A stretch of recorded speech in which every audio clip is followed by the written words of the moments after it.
Pullman, Illinois, August 27th, 1882.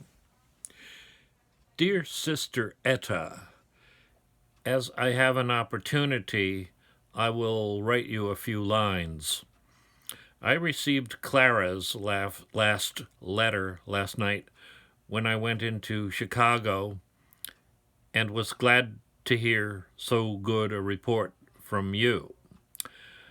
I hope you will soon be well enough to go into the country. It is the best time of the year to go after this.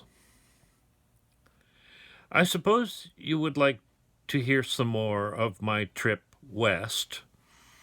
It was a kind of an ovation most of the way. I first stopped at Greenfield and spent several hours looking over the place, which is quite a nice town with shady streets and pleasant houses, and then went on to North Adams, just beyond Hoosic Tunnel, where I proposed to stop all night. I was surprised to find that the whole population, including the surrounding country, had turned out and was at the depot to meet me.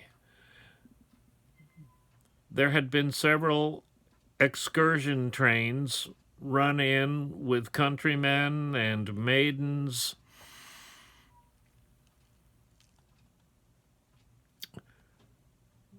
It was very hot, and they had evidently been waiting some time. The most of them looked most melted. It was thought to be the biggest crowd ever in the town. Jumbo was there also, so the most of the folks improved the opportunity to see him. North Adams is all surrounded by mountains and is a pretty place and quite a summer resort. The highest mountain in the state is close by. They are part of the Green Mountain Range.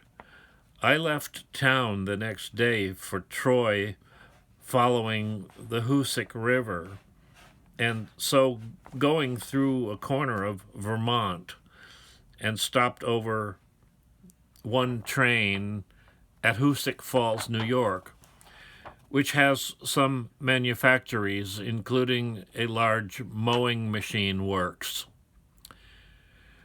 We passed through quite a tornado just before we got to Troy, which did some damage at Lansingburgh while we were going through there, although I did not know it at the time. I was at Troy quite a while.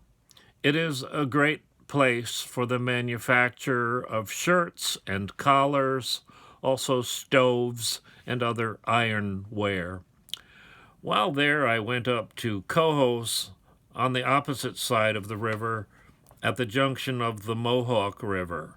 This is a great place for cotton and woolen mills, as here are the Harmony mills, among the largest in the country, where they have had a great strike all summer.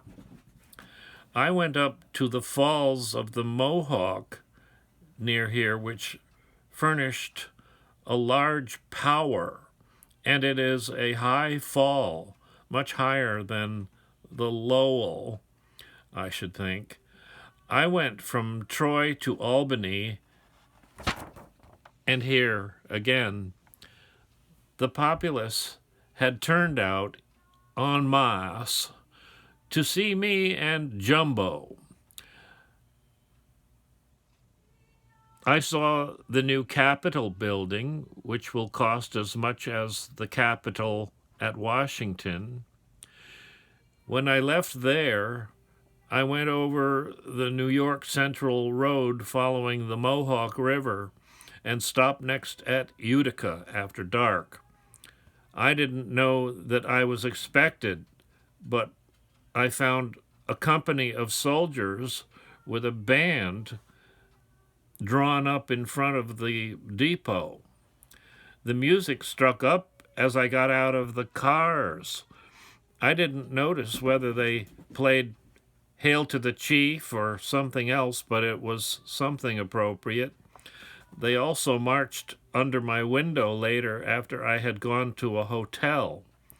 The next morning, I went for buffalo, stopping at Syracuse a few hours. Got to Buffalo at dark and found that, as usual, the crowd was on hand from all parts of the country.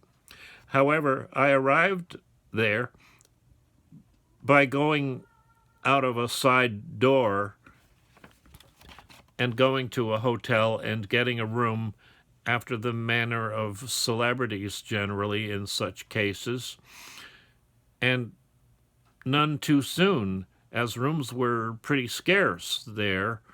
There were so many strangers in town. They had horse racing the rest of the week.